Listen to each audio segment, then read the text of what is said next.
Madam ওই টাকাগুলো নিছে। স্যার তারা না, আপনি আগে। তুই যে এসব উল্টাপাল্টা কথা বলছিস, তোর কাছে কোনো প্রমাণ আছে? হ্যাঁ স্যার, আমার কাছে তো প্রমাণ আছে, এই জন্যই তো আপনাকে বলতেছি।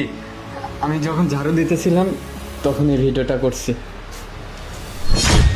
ম্যাডাম স্যারের মাথায় বস্তা ঢুকিয়ে ওই টাকাগুলো নিছে। হ্যাঁ তাই তো, সেটা তো আমি দেখতে পাচ্ছি। তোর ম্যাডাম তোর স্যারের মাথায় বস্তা ঢুকিয়ে নিজের টাকাগুলো নিছে। আর একটা কথা স্যার, এই টাকাগুলা তার বয়ফ্রেন্ডের কাছে দিবে, আমি এটাও শুনছি। ও তার মানে আমি তাই তো বলি, আমার বাড়িতে এতগুলো টাকা আছে পৃথিবীর কেউ জানে না, শুধু বাড়ির মানুষ ছাড়া। বাড়ির মানুষ ছাড়া যদি জেনে থাকে তাহলে বাড়িতে ডাকাতি হলো কিভাবে? তুই ভিডিওটা করছিস না, তোকে অনেক অনেক ধন্যবাদ।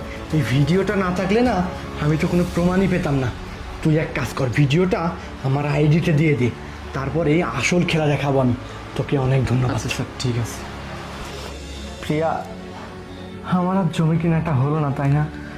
অনেক স্বপ্ন, অনেক আশা নিয়ে কষ্ট করে এতগুলো টাকা আমি গুছিয়েছিলাম যে ওই জমিটুক কিনতে পারলে ওইখানে একটা ফ্ল্যাট কিনবো, কিন্তু আমার সব আশা, সব কিছু আস্তে আস্তে নষ্ট হয়ে গেছে। তুমি মারতেছো কেন আমাকে? কি হয়েছে?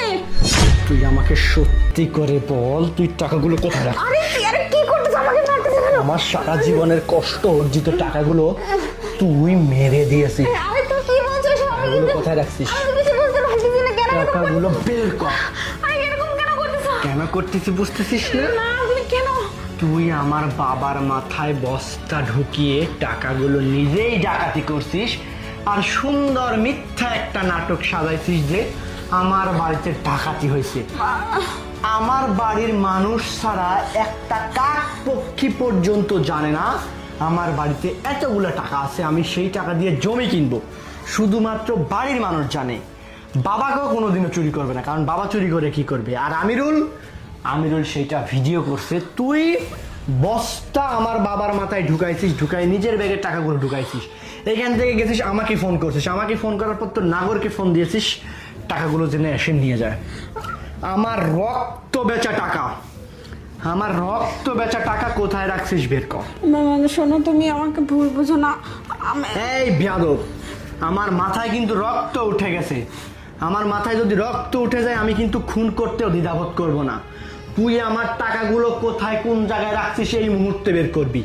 সময় দিলাম মাত্র 1 মিনিট, যদি বের না করছিস তোকে আমি জবাই করে 10 নম্বর ব্রিজ থেকে ফেলে দিব।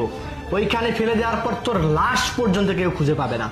আমি কিন্তু চরম পাগল হয়ে গেছি। বের কর। আচ্ছা আমি ব্যবস্থা করতেছি। বের কর। আমি ব্যবস্থা করতেছি। সময় 1 মিনিট।